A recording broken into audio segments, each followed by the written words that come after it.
জমা দিলাম। ইনশাআল্লাহ আমরা মনে করি যে আগামী দিনে যে নির্বাচন হবে এটি একটি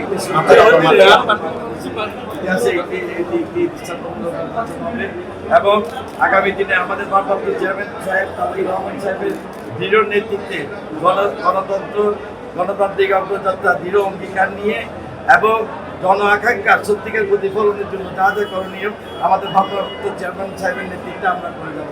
আপনার নির্বাচনে আসলে তো আপনার দলেরই অন্যান্য ব্যক্তি প্রার্থী হচ্ছেন এমনটা আমরা শুনছি, এটা নিয়ে আপনি কোনো সংকীর্ণতা বোধ করছেন? একদমই না, আমাদের মধ্যে কোনো সংকীর্ণতা নেই। আপনারা জানেন আমার মুরব্বী আল্লাহ জাফর ইসলাম চৌধুরী এই আসন থেকে 4 সংসদ সদস্য নির্বাচিত হয়েছিলেন এবং এই বাঁশখালীর আসনটি হলো সত্যিকারের বাংলাদেশ জাতীয়বাদী দলেরই আসন এটি। তো আমি এখানে কোনো সংকীর্ণতা বোধ করছি না। ইনশাআল্লাহ ভোটের লড়াই আমরা উত্তীর্ণ হবো এই আশা।